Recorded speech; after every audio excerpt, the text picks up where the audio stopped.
মাকে খুন করে ডিপ ফ্রিজে রেখে দেয় ছেলে। র্যাবের অনুসন্ধানে এমন ঘটনা বেরিয়ে আসলেও পুলিশের অনুসন্ধানে বেরিয়ে আসে উল্টো চিত্র। ছেলে নয়, বগুড়ার দুপচাচিয়ায় ডিপ ফ্রিজে পাওয়া নিহত নারীকে হত্যা করেছে তাদের বাড়িতে থাকা ভাড়াটিয়া মাবিয়া ও তার 2 সহযোগী, এমনটাই দাবি করেছেন পুলিশ। এই যে মাস্টার মাইন্ড ছিল সেটা হলো মাবিয়া খাতুন, একজন ওই বাসার ভাড়াটিয়া, আর তার 2 জন সঙ্গী ছিল, একজন হলো মুসলিম আর একজন হলো সুমন। সাদের মাদ্রাসা, বাড়ি ও বিভিন্ন সড়কের সিসিটিভি ফুটেজ পর্যালোচনা করে দুপচাচিয়া থানা ও জেলা গোয়েন্দা পুলিশের অনুসন্ধানে বেরিয়ে আসে ভিন্ন এই চিত্র। পুলিশ জানায়, উম্মে সালমার হত্যার মাস্টারমাইন্ড মাবিয়া সুলতানা এবং তার 2 সহযোগী মুসলিম উদ্দিন ও সুমন রবিদাসকে গ্রেফতার করা হয়েছে। তাদের কাছ থেকে উম্মে সালমার ব্যবহৃত 2টো মোবাইল এবং নিখোঁজ ইন্টারনেটের মডেম সহ বিভিন্ন আলামত উদ্ধার করা হয়েছে। এদের মধ্যে মুসলিম উদ্দিন 164 ধারায় জবানবন্দি প্রদান করেছেন বগুড়া সিনিয়র জুডিশিয়াল ম্যাজিস্ট্রেট আদালতে।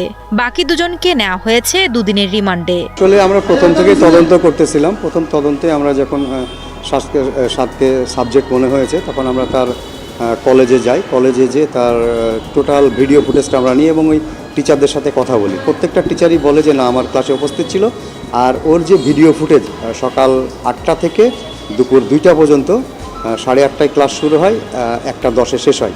এই পুরো 8 ঘন্টা 2টা ক্যামেরা 16 ঘন্টা ভিডিও ফুটেজ পর্যালোচনা করে দেখি যে সে যথাসময়েই সেই তার ক্যাম্পাসে প্রবেশ করছে এবং যথাসময়ে সে বের হয়ে যাচ্ছে। একদিকে স্ত্রী উম্মে সালমার নির্মম মৃত্যু, অন্যদিকে র্যাবের দেয়া ঘোষণায় ছোট ছেলে মাকে খুনের দায়ে জেলে। মাওলানা আজিজার রহমানের পরিবারের এমন ঘটনায় রীতিমতো স্তম্ভিত পুরো এলাকা। এর মধ্যে পুলিশের তৎপরতায় প্রকৃত ঘটনা সামনে আসায় অনেকটাই স্বস্তিতে পরিবারের সদস্যরা। তবে আইনশৃঙ্খলা বাহিনীর এমন অপেশাদার কাণ্ডের তীব্র নিন্দা জানিয়েছেন তারা। আমার এই সন্তান ছোটতে মাদ্রাসায় পড়ে, আমার এই সন্তান এ কাজ করবে এটা আমি কোনোদিন ভাবতেও পারিনি, করবে না, আমার নিশ্চিত বিশ্বাস।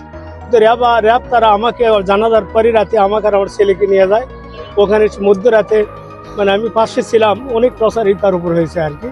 তো জানি না এর কারণে সে হয়তো যেভাবে হয়তো তার কাছে স্বীকারোক্তি করছিল নাকি জানি না। যে আমার বাসাতে একটা মেয়ে ভাড়া ছিল, এই মেয়ের সঙ্গে আমার স্ত্রীর আমি বারবার, আমার বেশি দিন বোধহয় 4-5 করে এলো ভাড়া, ওই 1-1.5 মাস থাকার পরেই আমরা আচরণ বিধিটা ভালো মনে করতেছিলাম না। আমার স্ত্রীর সঙ্গে এবার ঝগড়াও হয়েছে। একদিন আমার স্ত্রী বলছে আপনি চলে যান, ভাড়া দেওয়া লাগবে না।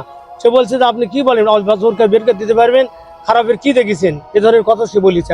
ঘটনা 2 দিন আগেও বলেছে যে তুমি হয়তো বুঝতে চলো, বের করে দেওয়া লাগবে, ওই যে অঘটন ঘটাতে পারে, এ কথা আমাকে সে বলছিল আর কি। যদি আমার ভাইও হয়ে থাকে, যদি সেও যাতে সঠিক তদন্তের মাধ্যমে যাতে বের হয়, বা যদি অন্য কেউ থেকে থাকে সেটাও যাতে সঠিক তদন্তের মাধ্যমে সামনে আসে। সত্য কখনো চাপা থাকে না।